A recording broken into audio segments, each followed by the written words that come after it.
All right. Let's get started. Well, welcome everyone. We've still got people trickling in, we can see. And welcome to this very exciting launch of James and Kate's book, Fear is the Mind Killer. I'm Ollie and I'm happy to be here with you today as well. Before we start, I did want to mention that during the interview, at the end of the interview, you're going to hear a magic question. And for those here live and playing, for the first 10 people, and the odds are good right now, but the first 10 people who answer with their email address and the correct answer to the question will receive a free copy of Fear is the Mind Killer. And so make sure you listen during today's interview and you'll find the answer to that question. And then we'll pose that question at the end for you. All right. So hello and welcome. And I think we're going to start with the video. James, are you going to start that off? Yeah, Annabelle, would you mind making me the host again? Because I need to share my screen quick. Do people want to say hello morning to Freya in Rome? Does anybody want to enter into the chat window where you're joining from? Nice to be here. Thank you for joining us. I've changed it so you can now share your screen and I'm still host. Is that okay? Brilliant. Thank you. Okay, so yeah, it transpired a few months ago with an idle chat over my garden fence with my neighbour that there's a tune, there's quite an amazing tune called Mind Killer by this guy called Adam Freeland, which is a bit of a banger. And so I felt like I didn't really have any choice but to make a really ludicrously hyped up advert. And this morning you will be seeing what I suppose is the world premiere of that advert. So strap yourselves in.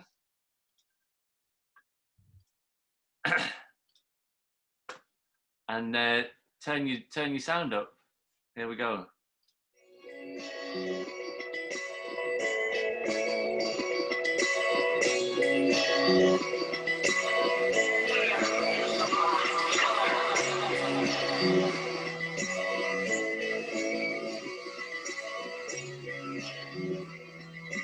I think many teachers will recognise this idea of a fear of failure from their classrooms.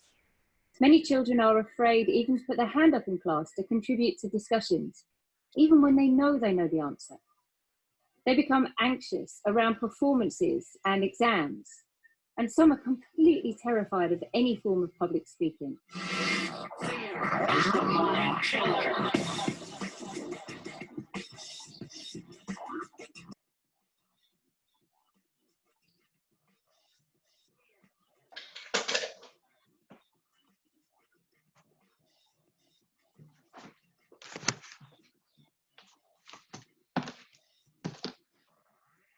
Looking back, it's difficult to believe that it even happened. 10 years ago, I received an email from my head teacher asking who wants to be involved in designing and teaching a Year 7 learning skills curriculum. We would have the whole of Year 7, 5 lessons a week, to do with whatever we wanted. This was an unbelievable opportunity to do something really bold and different. I was keen to capture it in the most robust way possible.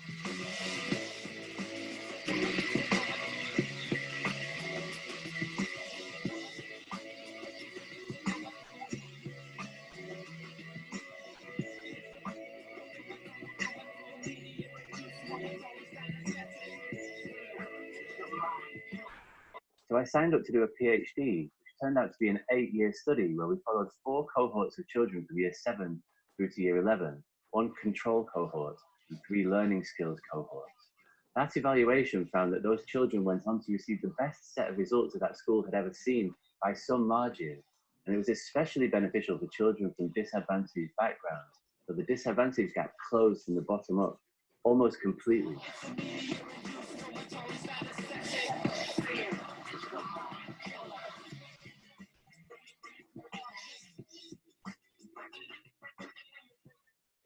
We wanted to design a curriculum that would enable our students to become more confident, proactive, and self-regulated with their learning. And we knew that a large part of that would be helping them to overcome this fear of failure so that they could face their fears, get past it, and get on with learning anyway. This book tells the story of the learning skills curriculum journey so far. But really, this is just the beginning of our story. And we hope that it will reach educators all over the world, who will become involved with helping us to write the next chapter.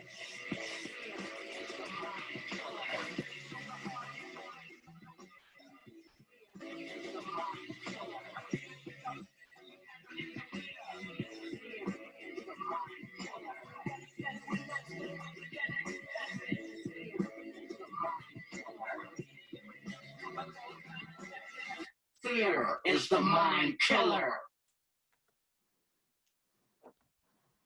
Wonderful.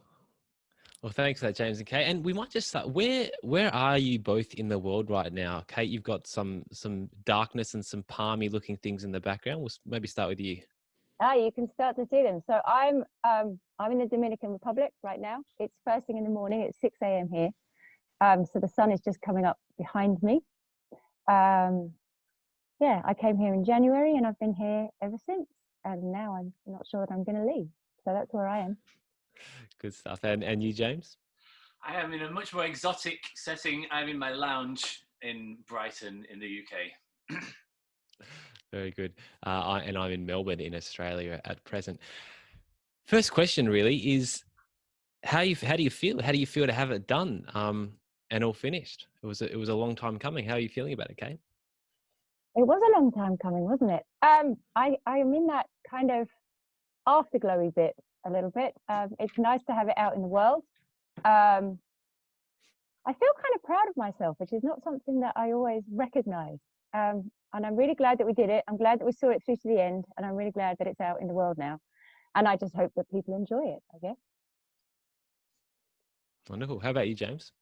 Yeah, likewise. It's been such a long time in the pipeline. You know, this journey started 10 years ago. It was involved 8 years of research, about 3 years of writing up, and yeah, it just feels like we've been in labour for a really long time. And the hard copy arrived yesterday, so we've actually got our hands on the real thing, and it feels amazing. It really does, actually. It feels very nice. So, but the most exciting thing is what people are going to make of it, you know. So it feels like we've finally got to this point, but what happens next is what we're really excited about. Awesome. I'll also mention for the people who've just joined, at the very end of this little book launch, there's going to be a question that we'll ask you that's based on some hint that's offered in today's interview. So, and the first 10 people to write back in the Zoom chat with the correct response to that question will receive a free copy of Fear is the Mind Killer. So keep your ears peeled. All right. So first real substantive question here is, why is the book called Fear is the Mind Killer? And we might go to you here, James. Yeah, because it sounds almost like a self-help book, doesn't it? It doesn't sound like a book about helping kids to learn. As we were writing the book, we struggled to think of like what's the big unifying idea that sits behind all this work that we've been doing, because by its nature, the learning skills curriculum that the book is about is a complex intervention. So there's lots of little ideas that stack up and interact, and you get this bigger effect size overall. And so by its nature, it's not about one thing, it's about lots of different things. But then there was this phrase, one of the interviews that I did for my PhD was with our very good friend and colleague and former learning skills teacher, Paul Meredith. And I asked him a question about, has teaching learning to learn, has that changed the way in which you teach science? And he said, yes, massively. And he went on to talk about fear of failure, and how the children are often really terrified of making a mistake, and they'll sit before a blank sheet of graph paper for 20 minutes because they don't want to. As soon as they put pencil to paper, then they there's the risk of making a mistake. And he says that he talks about that all the time, that they just need to get used to making mistakes and to get friendly with failure, if you like. And he used this phrase, "Fear is the mind killer," which is from the film Dune, as you may know, the science fiction book Dune. And there's this incredible thing called the Litany against fear, sort of like a little poem, which I won't read out, but it's on the inside cover of the book, which comes from that book. And so that phrase kept coming back. And so lots of the stuff that we were doing was about what's going on in your head, helping kids to control their thinking a little bit more. But there's many layers to helping kids to get better at learning. And fundamentally, if you strip away all those layers, it's an emotional response. And there was this other phrase that somebody used recently when we work with teachers a lot, and there was a teacher who we were saying, what's the one thing you would change? And he used this phrase, the resident evil of fear of failure. He was saying that it's just absolutely endemic that kids, you know, they're terrified of putting their hands up to answer a question. It's the thing that teachers always say, parents even, didn't it? You should get more involved in class discussions, and kids don't. And if you ask them, why is it that you don't stick your hand up? Why is it that you don't get involved in discussions? They often say, it's just that there's a 1% part of me that thinks, like, I'm sure I know the answer to this, and I'm sure that I could make a valuable contribution, but there's just 1% of me, this doubting little voice that basically rules the roost, and that their hand goes up, they get a flood of adrenaline and they push it down. And that, you know, you see lots of kids with anxiety around exams. You see lots of kids who are terrified really of public speaking, as Kate mentioned in the film there. Some kids rip a whole page out of their books and start the whole thing again rather than just cross a single word out. So there's almost like this overcorrection that happens where kids are so terrified of getting anything slightly wrong that they just sort of, they keep themselves very small, and they keep their heads down, and they don't take risks. And so we realized that fundamentally, although there's many aspects to helping kids to get better at learning, you need to really address it at the level of this fear of failure that sits beneath all of that stuff. Mm. Kate, did you want to add anything to that in terms of the title of the book? Yeah, sure. So I guess once we'd identified that fear, even though it's invisible and not talked about very often unless you really dig, was a very large part of learning and successful learning, we started looking at what the antidotes to fear are. If it's there and exists, and it's something that a large number of students struggle with, how can we support them to get past it? And I guess that's what began to drive our curriculum. There were two layers to it. One was all of the cognitive stuff, all of the tools and strategies that were going to help them with their learning. And the other side was the emotional stuff, everything that goes around it, everything that was about the environment that they were in and how they were feeling. So we looked at safety from a practical external side to make sure that other classrooms were how they should be and that the safeguarding was in place. And we also taught them how to regulate themselves internally, because the adults in the room are taking responsibility for the external safety, but the children themselves need to take responsibility for their sense of internal safety. And once we could teach them how to find the calm within themselves, then wherever they went, whenever there was a challenge, they would be able to kind of dig deep and find the tools that they needed to manage their fear so that they could get past it. And that led to looking at confidence, all of the ways in which we could help them to build up their confidence little by little, every day, making the situations more and more complex, more and more challenging, so that they would feel confident again to meet new challenges as they came up. And they get that through experience. So all of these antidotes to fear are mentioned right at the back of the book. And the experiences we gave them were different to traditional methods of education in some senses, because they were always working together in groups, lots of other people coming in. They were having to step up and learn how to be in different situations. And that comes with knowledge. We had to teach them all of this stuff. So there's all of these antidotes to fear are at the back of the book. And that made it a very kind of, the whole thing is contained. It's a very holistic way of looking at learning.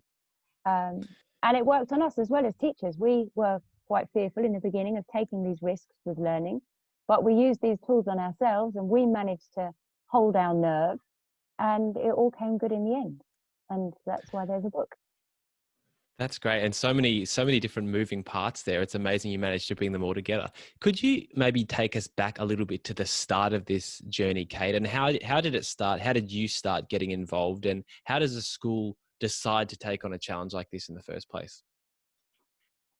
Well, it started with an observation, really, that children came up from year 6 with bundles of confidence and the ability to manage themselves. They'd been kind of the kings and queens of their castles in primary school. And then by Christmas time, they kind of become de-skilled, unable to just look for their own ruler in their own school bag, or pack their own PE kit for the right day. And it appeared that there was something happening at the beginning of secondary school that was making them lose their confidence and making them lose their ability to make these independent decisions. And so we wanted to address that so that they weren't losing out on any valuable learning time, and they weren't losing out on that sense of safety and confidence that I already intuitively knew that they would need to do well as things got more challenging as they went up through the school. So the first iteration of the learning skills curriculum started around 2005, I think, and we looked at how we could bridge that transition between primary school and secondary school. And we designed a few models. We tried it and tested it over 3 years and learned a lot from that journey. And that's what I took with me when I moved into the new school, which is where I met James. And then he added all of his ideas into the mix.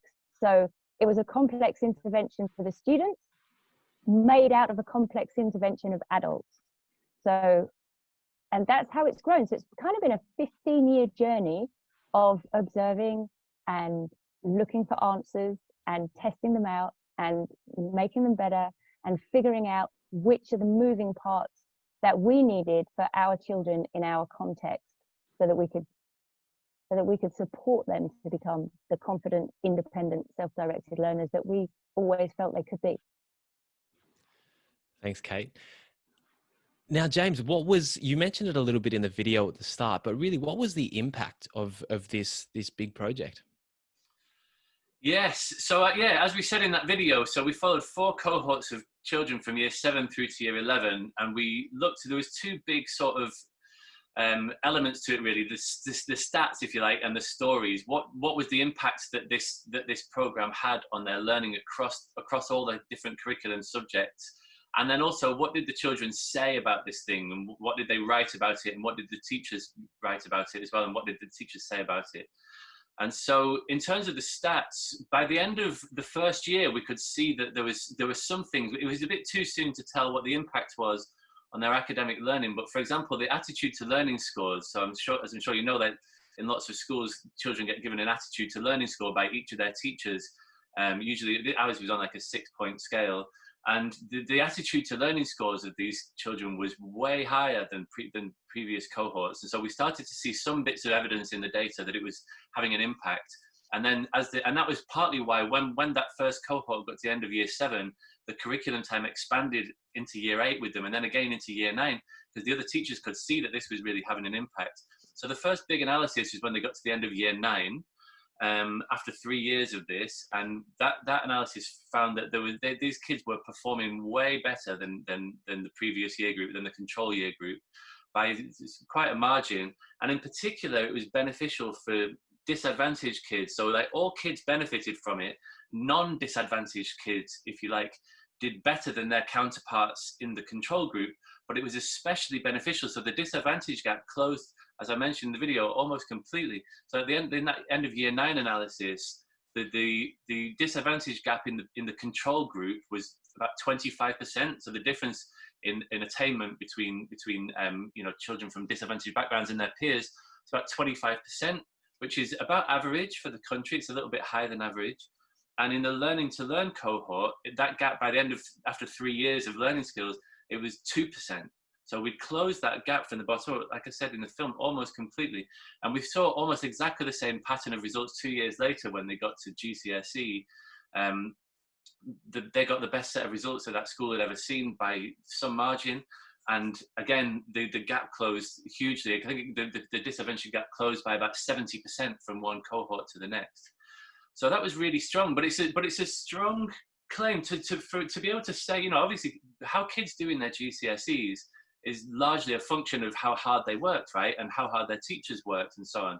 And for us to say, actually, we think that this is partly due to what we did in Key Stage 3 is quite a strong claim, and we don't make it lightly.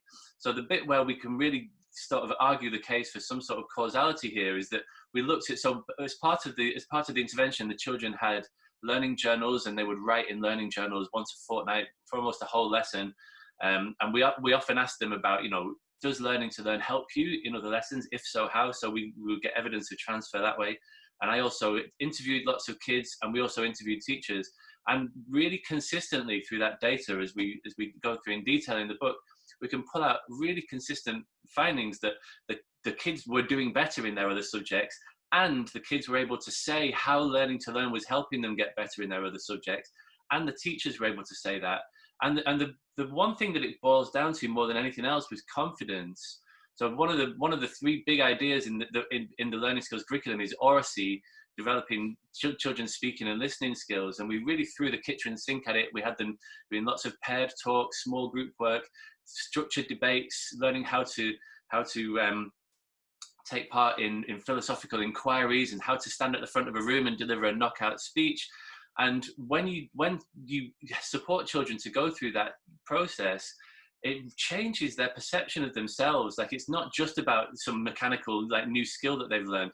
It changes what they think about themselves, and they start to think, I could be that person who stands at the front of a room and makes things happen. And you can almost see them walking an inch taller. And in what they wrote in their learning journals and in the interviews, this word confidence just came up again and again, that they felt like they had found their voice, like physically found their voice, but also metaphorically found their voice. They developed a stronger sort of sense of identity. And that spills over into all kinds of things. It's not just in their academic learning, but in their peer relations. Some of them talked about how it changed the way that they interact with their families. So I think that we could argue a strong case that although this is only, one study, and, we're at the start of this journey really, and we're very keen to roll this out in other schools to see if we can replicate or improve these findings. But the early signs are that this actually made a difference, and we can point to particular mechanisms of how that difference happened. That's great. And I love the way that you've broken it down there, and the way you do it in the book as well, with talking about the stats and then talking about the stories as well. I think that's a really powerful way to communicate it. Now, having these impacts in a school is one thing. It's very impressive and it's one thing, but I'd imagine that you've written a book because you want to have a bigger impact. You want to spread the good word. So maybe we can go into that a little bit now, Kate. What is it that you hope to achieve through Fear is the Mind Killer? I think what I'd like to do is find the other educators who want to work in the same way that we do, and to bring all of those voices together, because we had a particular recipe, if you like, or complex intervention that worked for us in our context, but every context is different. And so this book isn't a how-to guide that you can just read and apply in your context. It's something that you have to make for yourselves, and you really kind of have to invest in it, and it has to be exactly what you want it to be. So I would really like for this book to reach people who are interested in that process, but who maybe don't feel like they have the permission or the space or the time to get stuck in by themselves, so that we can kind of work together as a big group, because there's a lot of learning that we've gained over the last 10 years or so since we started, and we'd like to share that with more people, so that I guess more people can get to the place where we are, which is feeling really pleased that it was successful. Yeah. And you're trying to do it all again in the Dominican Republic, Kate, as well. Love it so much. I'm doing it all again. In fact, I haven't stopped since we did that at Seaview. I've taken the model out to refugee camps and open schools there. Yeah, it's my thing. It is indeed. Did you want to add anything to that, James, in terms of what you hope the book will achieve? Yeah, I mean, there's sometimes, on really hopeful days, I can picture a future in which there's a curriculum like this in every school on the planet. Like, it seems ridiculous. One of the quotes that was in that film that we saw from a teacher called Martin Steiner, he said the question that he had from reading the book is, why isn't everyone doing this? And it just seems like a no-brainer. Like, we teach kids what to learn all the time, and it's important that we teach them the what of learning, and we know all about subject knowledge and how important that is. But there's also a big how, and there's a balance to be struck here. And if we're not teaching them how to become more effective at learning, then we're just missing such a massive trick, because we're all about getting them qualifications, but qualifications, they open doors for you, and that's true, but they don't teach you how to survive and thrive on the other side of those doors. And so I think that there's so many strong arguments for doing what we talk about in this book, that what I hope to achieve is that this just becomes, you know, a part and parcel of what happens in schools. And I'm not suggesting that everybody should get on it straight away and all start doing this tomorrow, but we would very much like to see a number of schools experimenting with these ideas and taking them forward. And I'd actually quite like to ask a question of you, Ollie, if I may, at this point, because the quote that you put, the endorsement quote, was that you said that this is the thing that you're the most excited about in education at the moment, which I thought was such a welcome and encouraging thing, because for those of you, in case you're not aware, Ollie is an incredibly knowledgeable guy. He runs a fantastic podcast, the Education Research Reading Room, in which he reads a book a month and interviews the author in forensic detail. And you have like this incredible encyclopedic knowledge and understanding of like what's happening, the big ideas in education at the moment. So I'm really interested to hear your take on this. Like, what is it that resonates with you about this, and why is it that you're so excited about it? Yeah, there's thanks for asking, James. I guess there's lots of things I could say to that. One, there's a question I always start the podcast with, and that's what do you think should be the purpose of school-based education? I love both of your answers, and in addition to that, one answer that's particularly stuck with me is the answer from George Zonios, who I had back in episode 35. And I've subsequently gone on to work with George on a software called Dendro. But George's answer to that was, a question we always need to ask ourselves is, what happens when we stop pushing? So as teachers, you know, we can push and push and push and push, but there will become a time, and, you know, that's usually when students finish school. It might be over the holiday break, or recently we've been seeing this, you know, with online learning with COVID. We really find out what our students are like as learners when we stop pushing. And I think that that's, in many ways, as you said, James, you know, something we miss out in education is the how to learn. And I think it's something that we miss out so much. And, you know, we only look as far as the finish line, those degrees, those opening those doors, and very rarely beyond it, or not frequently enough beyond it.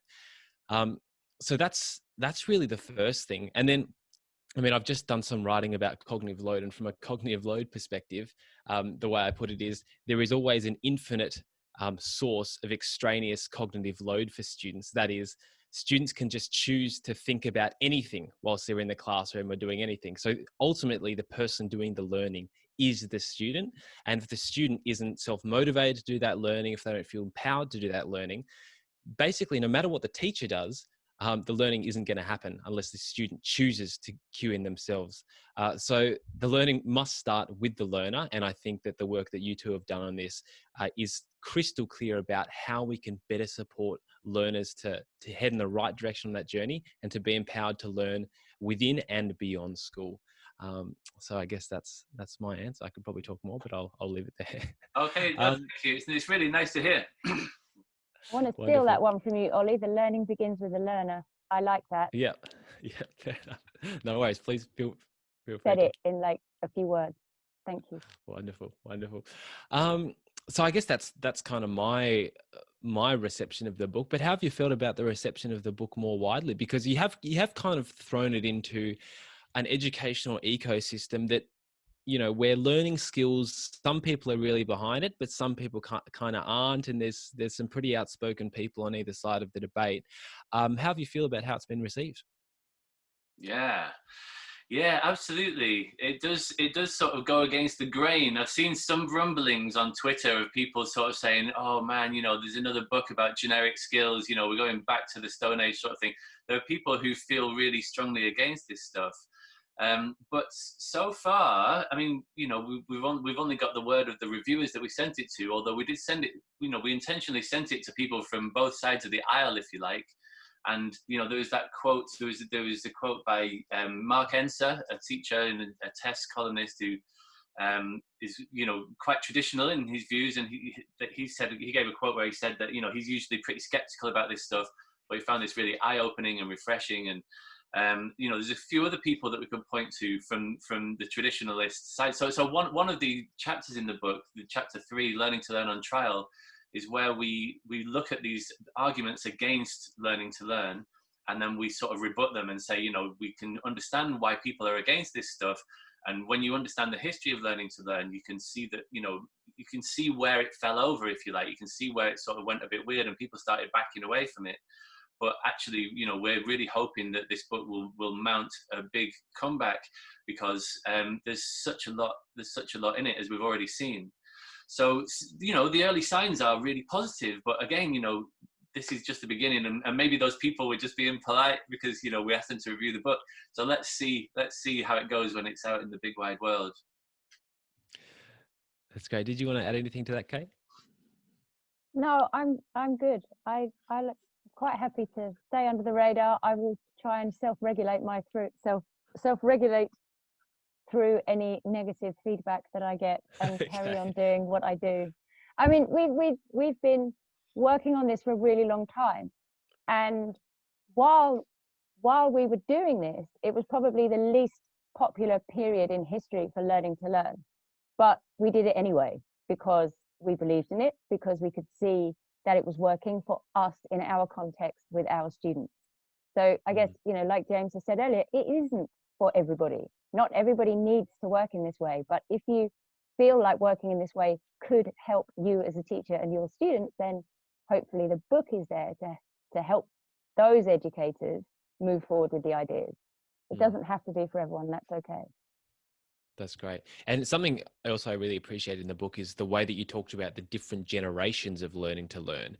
And you talked about how we're kind of within the fourth generation of learning to learn. A lot of the time when people are criticizing learning to learn, they're actually criticizing one of the earlier generations, but we've actually made many strides recently, and we've come a lot further. So I like that too. I did want to share, in terms of the reception, I did want to share one kind of quote, and this is from Wiliam, who's respected on both sides of the aisle, as you put it before, James. It's a bit of a long quote, but I did want to share it in full because I think it really captures what you've managed to do with the book.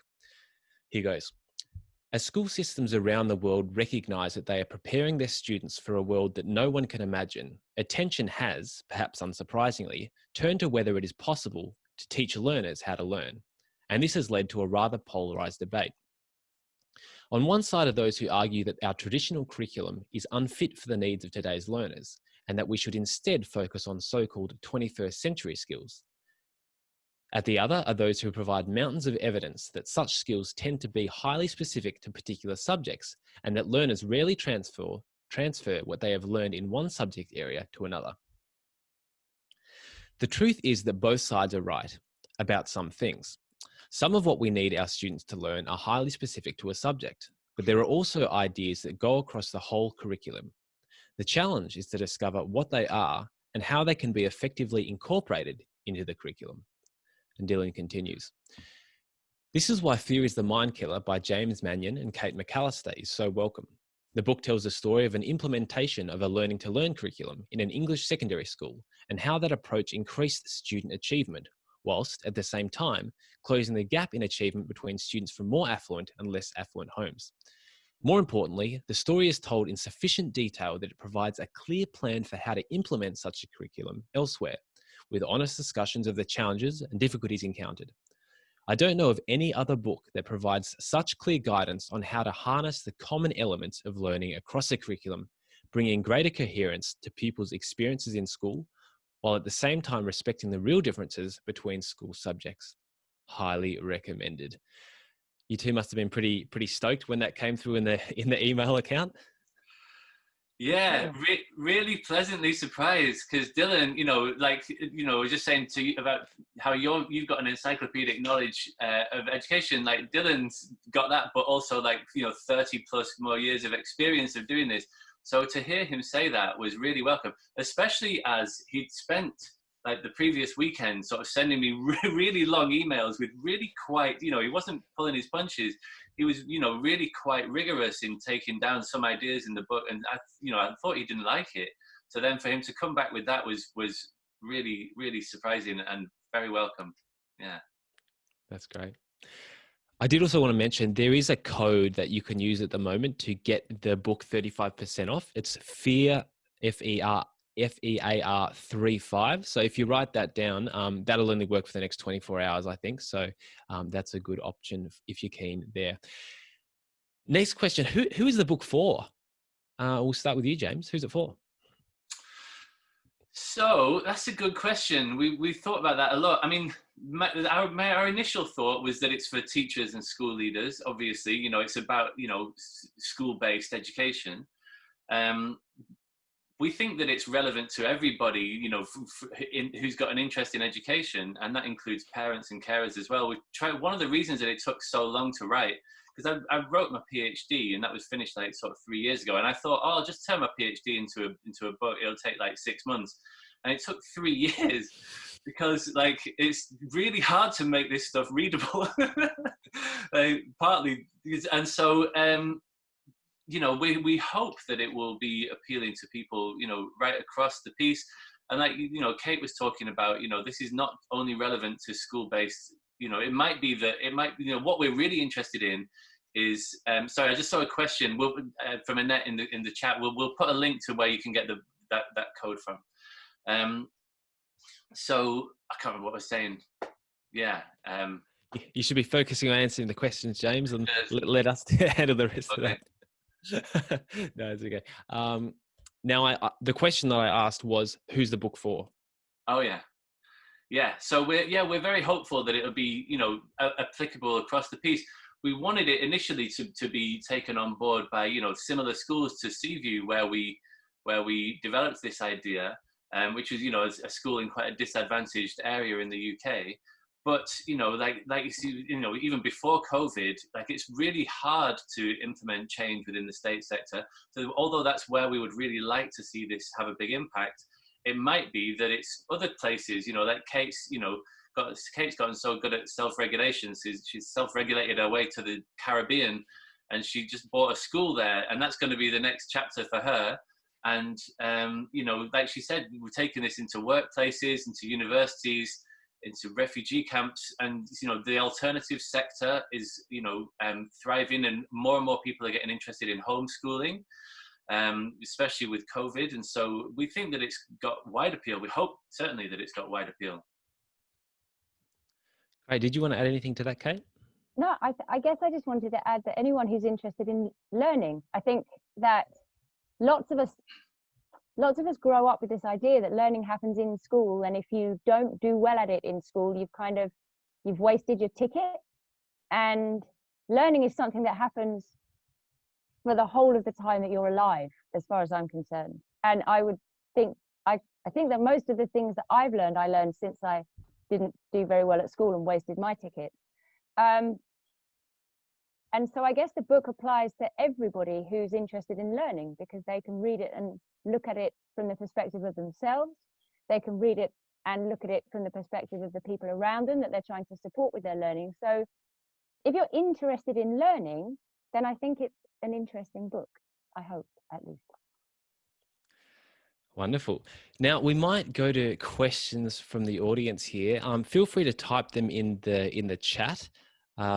We've got one from Annette, which we'll come to, but whilst people are typing questions in the chat, we had one pre-sent in from Andrew Threadgould, and that is, what do you see as one thing teachers/schools should be doing for pupils with respect to learning to learn, and particularly in light of this disruption to learning arising from COVID? Yeah, thank you for that, Andy. So what's the one thing that schools could do? I thought about this a bit, and it's a hard question to answer, because there isn't, you know, any question that says like, what's the one thing? Every context, every situation is different.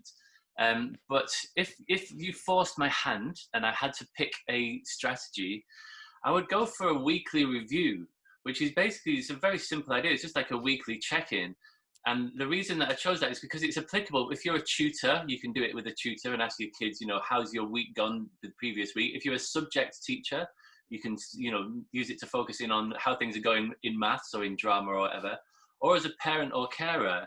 And you can ask, you know, lots of different questions in a weekly review, but it's essentially a sort of Janus-faced thing where you're just looking backwards and looking forwards. So one of the big ideas in this book is that learning how to learn, it really involves two processes, monitoring and control. So you start by paying attention, noticing, observing what's going on for you, what are you finding difficult, what are you finding, really easy, what's surprising you. And then when you do that monitoring work, you start to sort of learn where the levers are, and then you start to control your learning more. And so monitoring questions, you could just ask questions, like things like, how did the last week go for you? What were the highs and lows of the last week? What would you do differently if you could live the last week again? What would you do more of? What could you do less of? That sort of thing. And so you get them to just do that stuff where they're just paying attention to how things are going. And then you turn to the forward-looking stuff, and where you ask more control-type questions, things like, what's coming up in the next week? What could you do now to make sure that the next week goes well? What new things could you try? What would amazing look like, a week from now? What would it look like? What would it feel like if you absolutely nailed this week, and so on? And you just rinse and repeat that process every week. And so it's a powerful thing, and it's something that's applicable, like I say, in lots of different contexts. And you can use it on yourself as well, like a sort of journaling method, weekly journaling. So that would be my answer. Wonderful. Thanks, James. That kind of, I hope that in some ways addresses Freya's question in terms of what are some of the core strategies. We've got quite a few questions come through. We'll probably finish at the hour mark, so I might just jump to choose one here. One from Mark Quinn is, why have previous learning to learn seal and opening minds apparently failed to take hold? Is learning to learn inherently difficult to implement? I think, did one of you want to address that one? Can I go? Yeah. So having lived through and used all of those, I think I would say they're not straightforward to implement. It's a messy process. It's a human process. You kind of have to put all of yourself into the process. But the key difference, I would say, with learning to learn is that it's learner focused. So the others, somebody else, they were designed in order to empower the students, but I think that they were applied from the regulation came from outside. So the situations were created artificially in order to develop team working skills or determination skills or whatever they were. And it was the artificiality of those situations that didn't really help the students to figure out for themselves what they needed to do in order to be a good team player, and what determination felt like when it was coming from inside them. And so I think that that's what's different about learning to learn, is that it's a deeply personal process, and every student is going through it in a slightly different way. And they design these situations, and they're not artificial.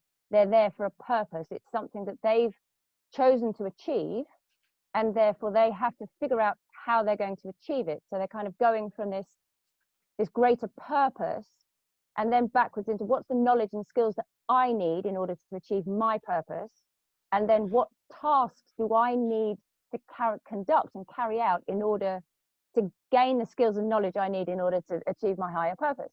So it's coming from within them. And what do I need to do when I get stuck? Who can I ask? What can I do? And so all of those labels that the other ones kind of put over the top of those behaviors are coming from inside them, and the language comes from inside them.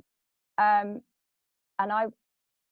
that's how I feel it's slightly different. I've used all of them, and they all have lots of really good things about them, but the reason we picked them all apart and put them back together as something different is because they all had good stuff in, but something wasn't quite working for our students in our context. There was something just not personal enough about them. I guess that's just maybe what happens when you try and systemize something that's supposed to help human beings, because they're all so different.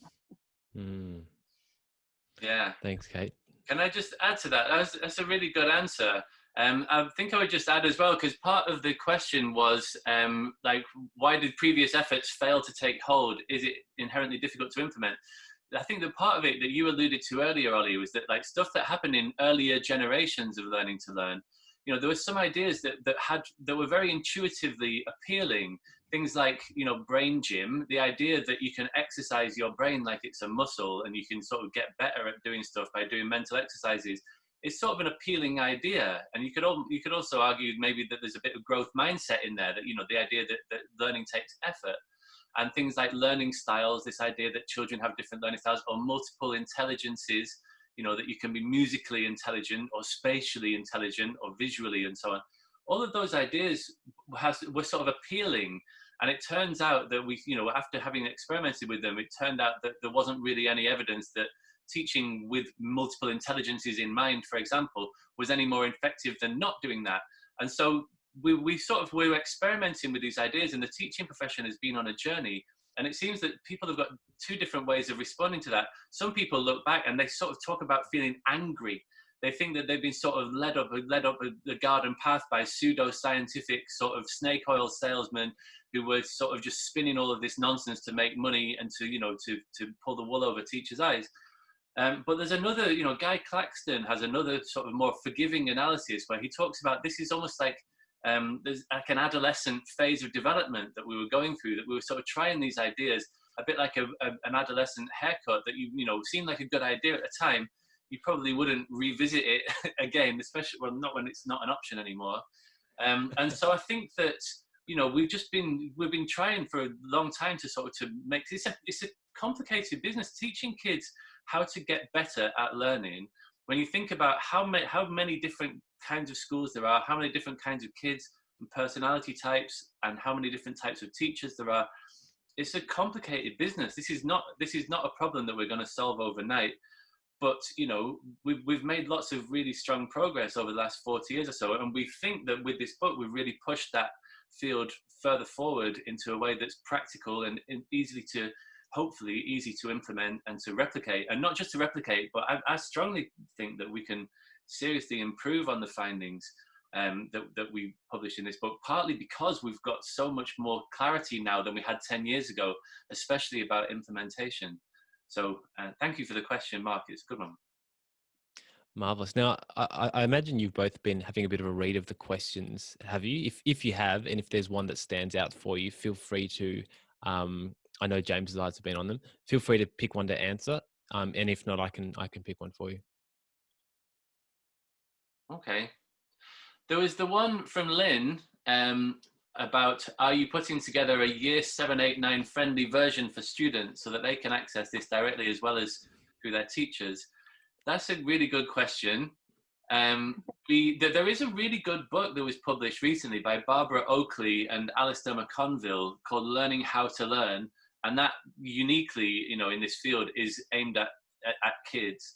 But this is something that we're really interested to work on. So yeah, there's not any concrete plans for that, but I'm very interested in working this in the future. And I know that Ollie is interested in doing this as well. So maybe a future collaboration.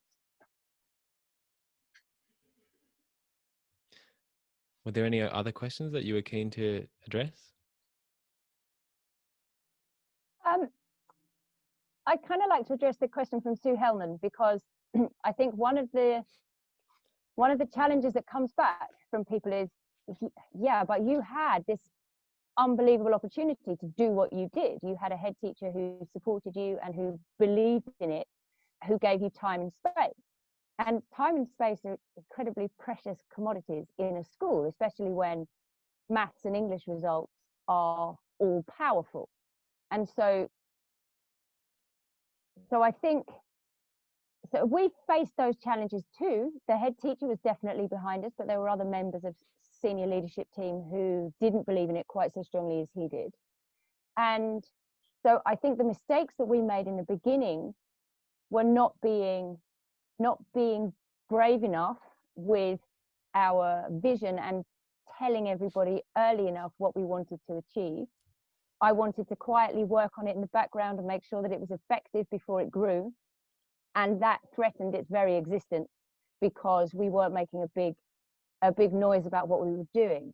And so I guess what we would do differently now, and what we plan to do differently with other schools, is to support teachers in collecting their evidence right from the get-go, teaching them how to, or working with them to kind of develop a sort of a robust way of implementing this, sort of gently but firmly, to make sure that it takes hold as quickly and as strongly as it possibly can from the beginning, because it isn't popular with everybody, and therefore it will come under criticism.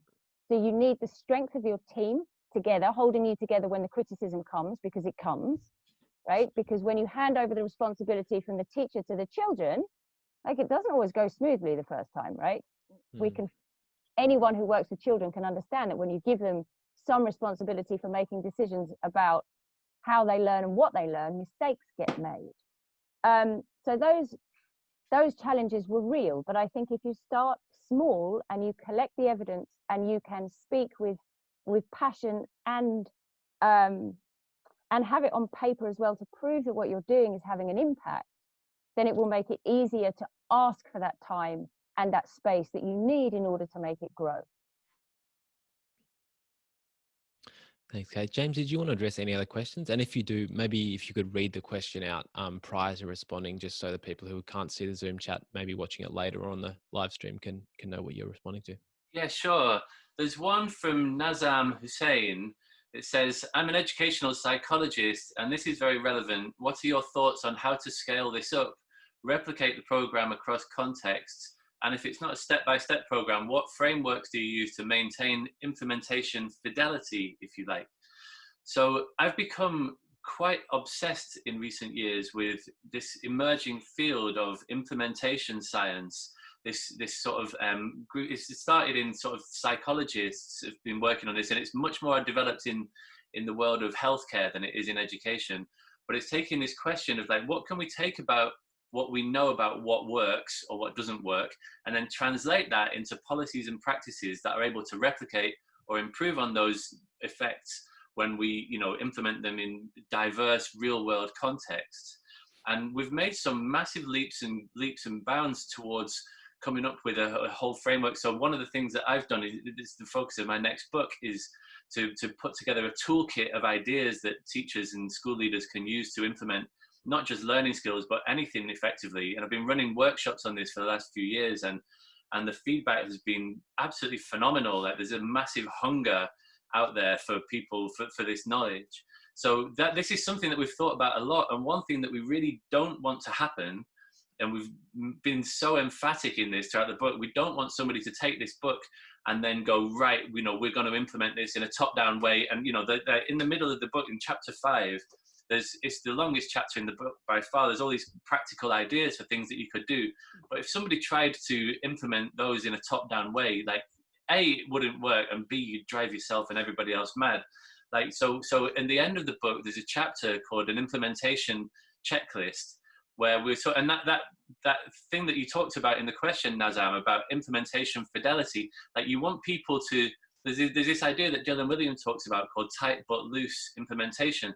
Like, you don't want it to be so rigid that it doesn't adapt itself to new contexts. And equally, you don't want it to be so loose that it just undergoes a series of lethal mutations and becomes something that's completely different. And so we've tried to apply the principles of implementation science. So we've got a checklist of 6 sort of what we consider to be the non-negotiables, and also how we can be flexible with those non-negotiables, if you like, so that we can adapt them to each context. So that's something that we've thought about very carefully indeed. And hopefully, we'll see in the years to come whether we're onto something. Cool. We've probably got time for you to respond to one more question, if you'd like to. Kate, do you want to take this one? So there's one from Kate Farrager. What top 2 things does the teacher need to learn to deliver like this or for their children? Is it a coaching, facilitating approach, or something different? Ooh, top 2 things. That's tricky. I think one of the key things that I wish I had known more about before we started, when we started talking about self-regulated learning, we were very much focusing on the cognitive aspect, and we were less explicit about what self-regulation was and how it's a physical thing. It's a mind and body thing too. So I think it really helps if teachers can self-regulate, so that they can then co-regulate with their students. It's a modeling thing. When teachers know how to manage their own fears, their own stresses, their own challenges in a range of ways, then it's easier for them to feel confident about supporting their students to develop a range of ways to cope with stresses and challenges that come up in school and in daily life. So I think learning about self-regulation and what it is and how to do it, it's a practice, right? It's not, you can't take a workshop on self-regulation and like I can teach that now. It's a lifetime practice of every time you go into a new situation and you notice how you respond, thinking, okay, could I have done that differently? What could I have done differently? So having a compassionately curious approach to everything that you do in your job, I think is one of the top things that you can do. And so that is a coaching and a facilitating thing. I think you have to start with a workshop, you have to start with some reading, and then you have to continue your own personal journey as a person and as a practitioner, with using all of these tools and strategies yourself, so that you can speak from a place of honesty with your students. You can say, I know how hard it is to change your habits because I am trying to change mine, but we're going to do this together. We're going to figure it out together. We're going to get to a point where I can trust you to take responsibility for your own learning, and you can trust me to support you on that journey. So wherever you are today is the best place to start. Some people are already good at self-regulating. They grew up in a household where it happens, and they've developed positive models for managing stresses and challenges, and other people don't have those. So as soon as you start to just notice what you do when challenges come up, you can start to think about how you might do them differently. And as a team, you work together on that. You balance one another out, and you support one another, and you learn from each other. And so I think that would be my top two things, is learning about self-regulation and supporting one another with co-regulation. Become a better human to become a better teacher. That's great, Kate. That's wonderful. All right, let's not forget, for those who are on Zoom, there is an opportunity to now win yourself a copy of Fear is the Mind Killer. I would recommend that you type into the chat your email right now, so that when you pose the question, you just have to add the answer to the question underneath your email. So I'll just give you a second to write your email in there. Okay, now the question that you need to answer is, you just have to answer, then hit enter as fast as you can. We can only have 5. Fear is the mind killer. Here's the question. Fear is the mind. Sorry, 10. I said 5 times 2. Here's the question. Fear is the Mind Killer takes its name from which science fiction film and book? Oh my goodness, Kate got in there before you'd even Nice work, Kate. Nice work. All right, they're coming in. I think Kate knew what the answer was. Great job, everyone. Well, thanks you. We'll let those entries keep coming in, and we'll officially close the launch. Thanks for your time today, James. Thanks for your time, Kate, and thanks to everyone who came along. I really enjoyed hearing from you two, and I think the wisdom of these two really shone through. I can't recommend the book highly enough. If you'd like to get yourself a copy, don't forget that code FEAR, FEAR 35 for 35% off for today only. And to find the book, you can just Google John Catt, Fear is the Mind Killer, and it should come up, or James Mannion, Kate McAllister, Fear is the Mind Killer. Thanks for your time today, and we'll see you in future. Thank you, everyone, for joining. Take care. We'll see you soon. And thank you, Ollie, for always being here to help us with stuff. You're a superstar, because I know it's late where you are. So thank you very much to everybody for being here on a Sunday. Yes, indeed. Yeah, thank you very much. And the sun, these rain stopped. Sun's coming out. There's a bright future ahead of us. Thanks, everyone. Daytime here. Cheers. Take care. Bye. Take care. Bye-bye. Bye.